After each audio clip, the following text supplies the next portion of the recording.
Bueno, muchas gracias a todos ustedes por estar aquí. Buenas tardes. Bienvenidos a Cartagena, bienvenidos a Colombia. Para nosotros desde la ANDI, desde el Grupo Empresarial de Empresarios Colombianos, es verdaderamente un gran honor poder tener en este momento a todos ustedes durante el día de hoy y durante el día de mañana en esta cumbre iberoamericana empresarial, que luego, pues, como ustedes saben, se genera y se desarrolla en el marco de la cumbre iberoamericana de jefes de Estado.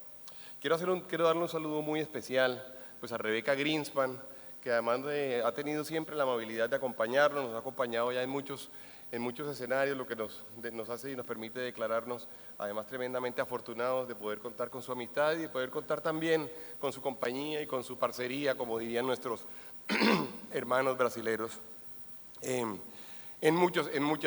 realidad en muchas aventuras distintas. Saludar, por supuesto, a Luis Alberto Moreno. Luis Alberto también es otro socio para nosotros permanente, es un socio con el cual contamos. Él desde el banco, como colombiano además notable y como colombiano conocido desde el BID, ha sido para nosotros socios no solamente en este escenario, sino en múltiples escenarios. Y saludar a su señora María Gabriela. Bienvenida.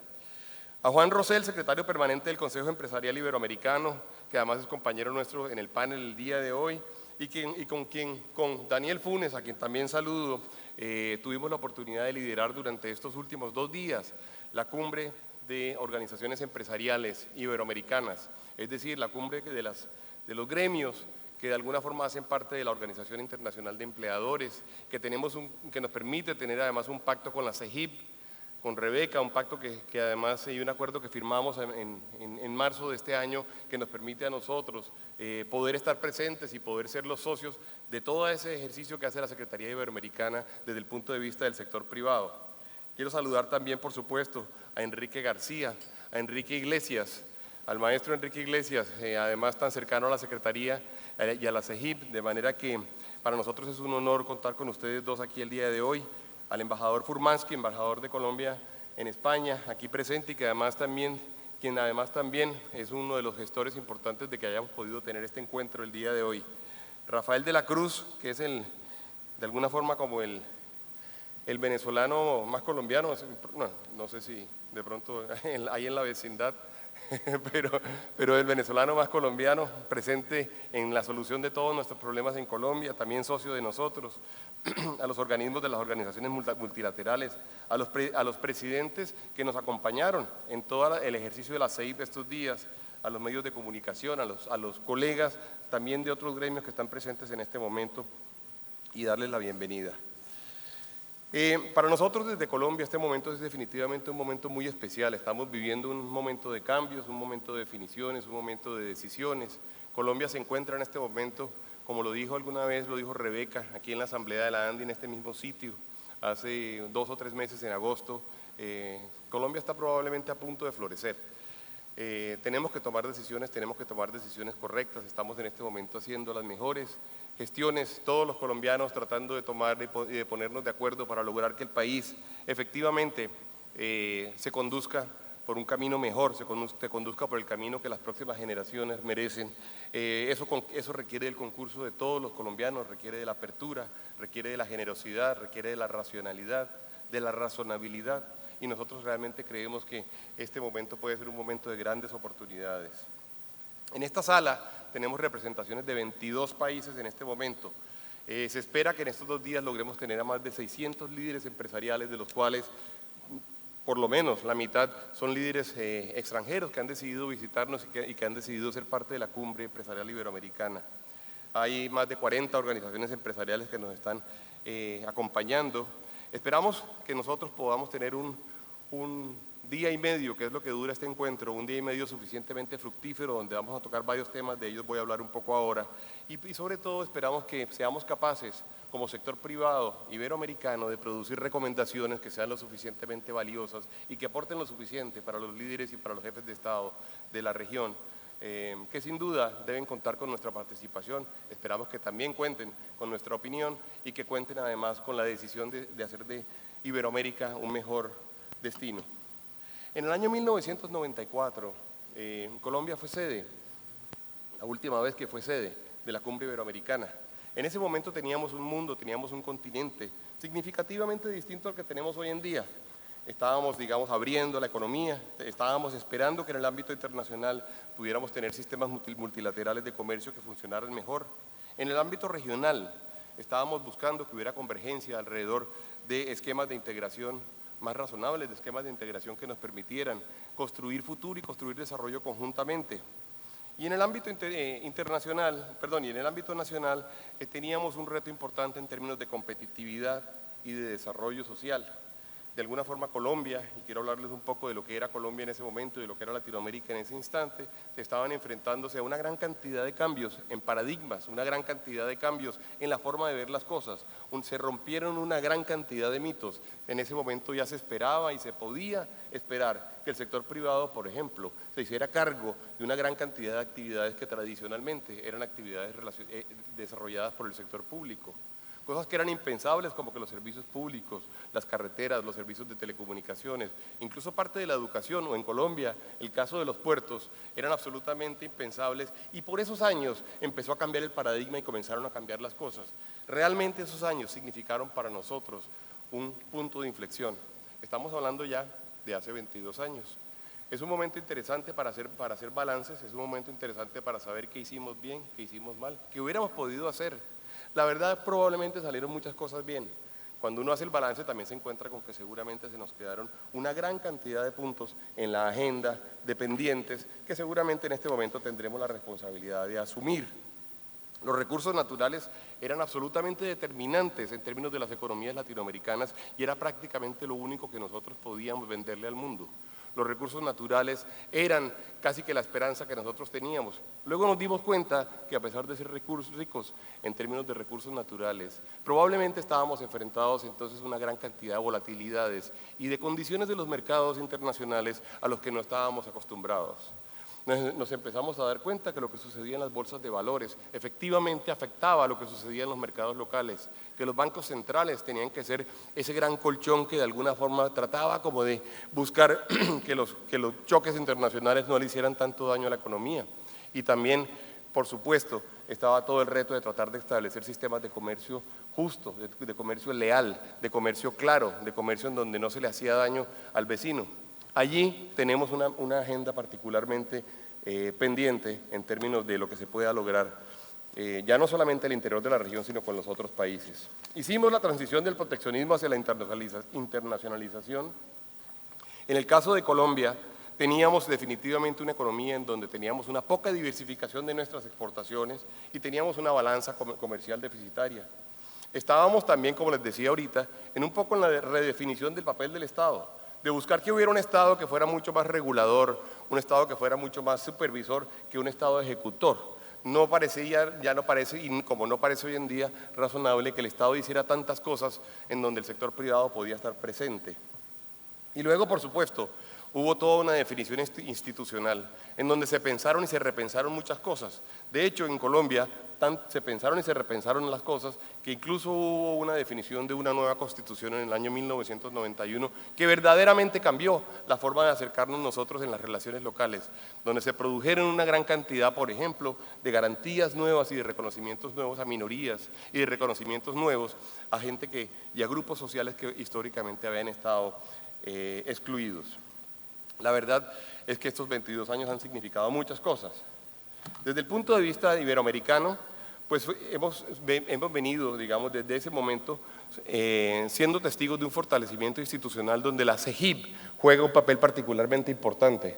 A mí me da pena con ustedes porque veo que no están pudiendo ver los gráficos. De repente deberíamos tratar de tener luego un monitor donde pudieran ver las personas que están allí. Se lo digo a la gente de logística para que nos ayude de pronto con ello. Pero la CEGIP empieza a jugar un papel importante, papel cada vez más importante, Rebeca. Lo que tú has logrado además es absolutamente trascendental y además nos ha dado a nosotros identidad, nos ha dado identidad desde el punto de vista de región, desde el punto de vista de estos países que además terminamos siendo una sola cultura, pero que además somos realmente relevantes desde el punto de vista de lo que sucede en términos de la economía internacional y la economía mundial. Luego adicionalmente aparecen, por supuesto, esquemas de cooperación multilateral, en donde se busca darle seguimiento permanente a algunas decisiones de política pública que ya supera el ámbito meramente regional o el ámbito meramente individual de los países para ser un poquito más cooperativas y un poco más participativas. Se generan convenios, espacios de diálogo y concertación además en el máximo nivel político, y en esto el ejercicio de la Cumbre Iberoamericana sí que ha sido importante. Tenemos también otros ejercicios y otros espacios donde además muchos de nosotros tenemos la oportunidad de ir, pero evidentemente esto de lo que denota es una América Latina que de alguna forma comienza a entender que está unida a Iberoamérica, perdón, al mundo ibérico, y que conforma ese gran grupo que se llama Iberoamérica, en donde tenemos una identidad muy fuerte, una identidad que nos permite trabajar juntos. La forma como nosotros lo hemos querido ver realmente es como una inmensa oportunidad. Es como entender que tenemos una gran cantidad de elementos en común que nos permiten realmente construir sinergias y que nos permiten además tener un peso específico importante en términos de la comunidad internacional. No solo en lo diplomático, sino también en lo económico. No solo en lo económico, sino también en lo cultural y en lo intelectual, donde cada vez afortunadamente tenemos la oportunidad de tener mayor presencia. Y luego, por supuesto, aparecen una gran cantidad de oportunidades que debemos tratar de seguir construyendo y de construirlos conjuntamente. Un buen ejemplo de eso, lo tengo que decir, porque además Colombia es orgulloso miembro de esa organización, es la Alianza del Pacífico. Ejercicio que además se desarrolla en medio de la decisión de unos países que tienen unas convicciones y que tienen un Estado, digamos, absolutamente claro en términos de cómo se acercan a la economía y de la definición que se hace de economía y de competitividad, y que buscan de alguna forma generar sinergias y generar movilidad y generar oportunidades.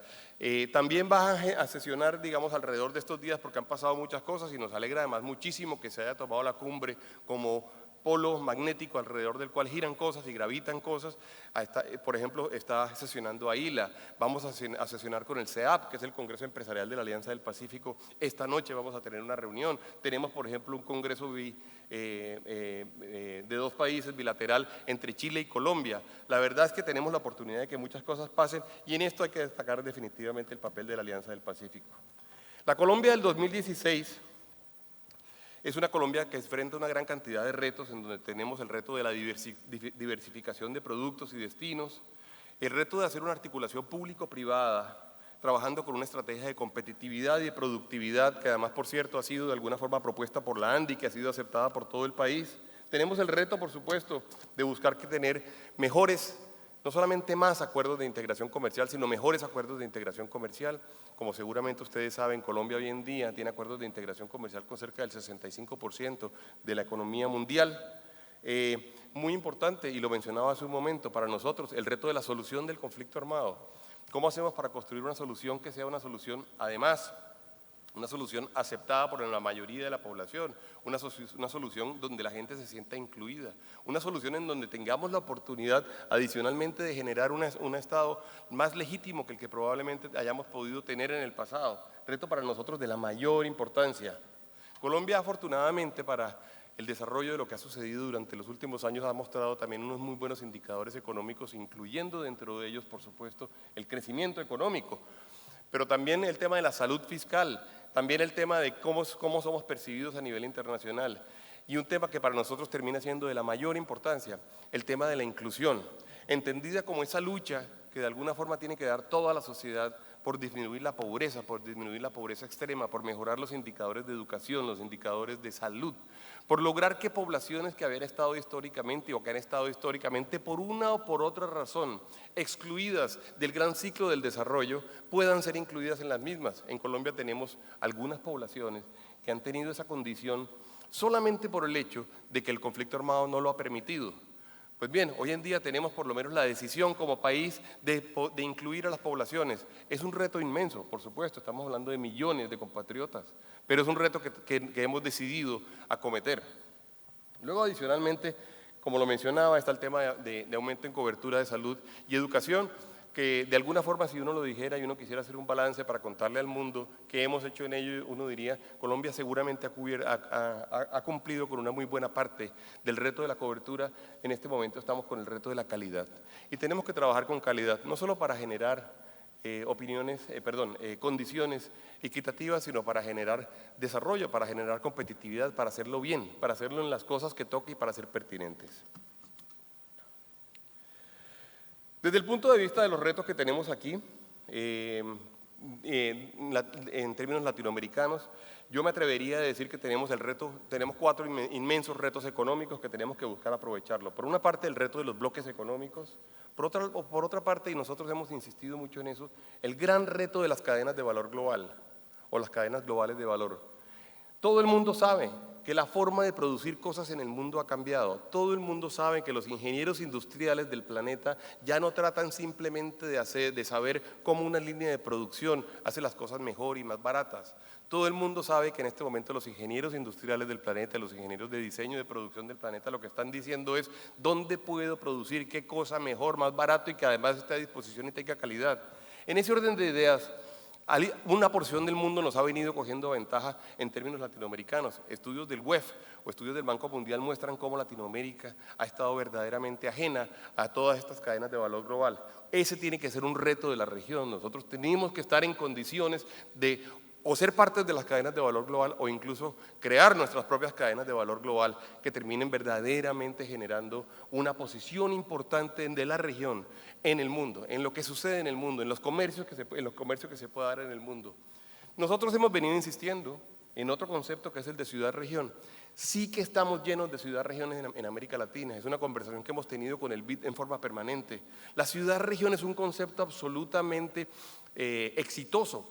Y quien ha estudiado el desarrollo a nivel mundial se encuentra con que el desarrollo, más que una discusión en el ámbito de países o en el ámbito de grandes regiones, es una discusión que tiene especial relevancia en términos de la ciudad-región. Iberoamérica sí que está llena de ciudades-regiones y tenemos que buscarle a cada una de ellas su vocación, tenemos que buscarle a cada una de ellas su estrategia de crecimiento, su estrategia de desarrollo y además luego unirlas y generar una vocación que nos permita a nosotros ser más competitivos y más productivos para que podamos además llegar a esa meta importante del crecimiento de la economía que nos permita reducir la inequidad y nos permita reducir la pobreza. Tenemos que ser conscientes, y quiero mostrarles este gráfico y nuevamente me da pena con ustedes, tenemos que ser conscientes de que además el mundo está cambiando a velocidades increíbles, de que cada vez estamos hablando de cosas más nuevas, más novedosas y que el mundo habla de cosas de las que probablemente nosotros en la región hablamos menos. Tenemos que entender que la cuarta revolución industrial llegó, tenemos que entender que se ha presentado una revolución digital, tenemos que entender que en este momento se habla, y uno esperaría que en el año 2020 los países nuestros estuvieran hablando de sustentabilidad, de diseño sistémico, de biomimetismo, de química verde, de ecología industrial, de energía renovable, de nanotecnología verde, de economía colaborativa, de biología molecular, de economía del algoritmo. Esto es lo que está pasando en el mundo y es lo que está definitivamente marcando las tendencias. Tenemos que estar al tanto de eso, tenemos que estar conscientes de eso y tenemos que buscar dos formas además de transmitirnos el conocimiento y la experiencia. Cada vez que tenemos la oportunidad de reunirnos en términos de región, somos capaces nosotros de saber que hay cosas maravillosas que se hacen en cada uno de nuestros países, casi todas distintas y casi todas complementarias. La oportunidad es gigantesca, tenemos que buscar aprovecharla. Nosotros hemos insistido muchísimo en la cuarta revolución industrial, entendida como la revolución digital, y entendemos que hay conciencia de esto en la mayoría de los países, a pesar de que todavía no tenemos un impacto grande. Mi hipótesis, la hipótesis con la que hemos venido trabajando también en Colombia, la hipótesis que trabaja la ANDI, es que esta es la gran oportunidad que tiene la región para recuperar el rezago de las tres últimas anteriores revoluciones industriales. Primero, porque podemos tener acceso a la tecnología. Segundo, porque tenemos gente suficientemente buena. Tercero, porque es mucho más barato en este momento recuperar el rezago. Y cuarto, porque muchas cosas se van a transformar a lo digital. Entonces, si nosotros no fuimos capaces, en el siglo XIX, de transformarnos a las máquinas de vapor y después a las máquinas eléctricas, en este momento sí podemos muy rápidamente ser digitales y debemos tratar de ser digitales. Y ese es un reto que nosotros tenemos por delante. En esta cumbre vamos a hablar de educación, de emprendimiento, de juventud y de comercio, y esos son los 4 bloques de los cuales vamos a hablar. En razón de que estamos en Colombia, a pesar de que no era un tema de los que estaba incluido como temas originales de la agenda de la cumbre, nosotros decidimos compartir con ustedes un poco una discusión que ha sido la discusión de los últimos meses en nuestro país, que es la discusión relacionada con el proceso de paz. Mañana vamos a tener a las 9 de la mañana, entonces, personas que nos van a contar, en su opinión, cómo vamos a hacer para salir adelante de un poco la discusión interna que hemos tenido y cómo vamos a hacer para concretar situaciones y condiciones que permitan realmente acabar con el conflicto armado en Colombia, pero acabarlo con inclusión y con apoyo suficientemente grande de la población. Vamos a tener a unas personas particularmente constructivas que han en su momento, digamos, estado del lado de o en contra, digamos, del plebiscito que ustedes saben que se votó en Colombia en el día 2 de octubre. Vamos a tener personas que estuvieron por el lado de quienes apoyaron el plebiscito y vamos a tener un par de analistas políticos que nos van a ayudar a mirar ese tema. No era uno de los 4 temas iniciales, pero vale la pena y estoy seguro que para ustedes va a ser absolutamente ilustrativo y también estoy seguro que no nos hubieran perdonado si no hubiéramos tocado el tema estando en Colombia.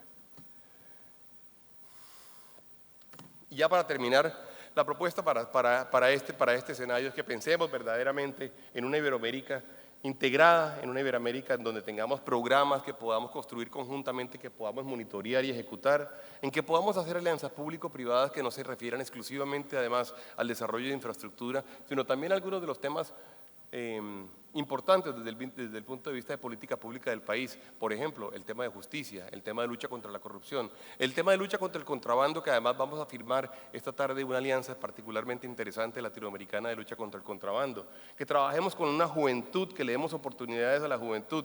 Ayer Rebeca dijo algo que estoy seguro que ella piensa repetir en sus palabras, pero que se lo voy a robar, pero le doy todo el crédito del mundo. Ella nos dijo, ustedes tienen que enamorar a la juventud. Nos dijo en un almuerzo que tuvimos en el día de ayer. Me quedó realmente, digamos, marcada esa frase y es algo que nosotros tenemos la responsabilidad de hacer y de hacerlo bien. Y por supuesto, la superación de problemas de temas de inequidad y de temas de pobreza que para nosotros deberían ser totalmente inaceptables en unos países de ingreso medio como son la mayoría de los países de América Latina. Bienvenidos todos. Esta es su casa, para nosotros en Colombia es particularmente motivo de orgullo poder tenerlos acá. Esperamos que puedan tener 2 o 3 o 4 días suficientemente buenos que los hagan además volver relativamente pronto, de manera que muchas gracias por estar aquí, bienvenidos.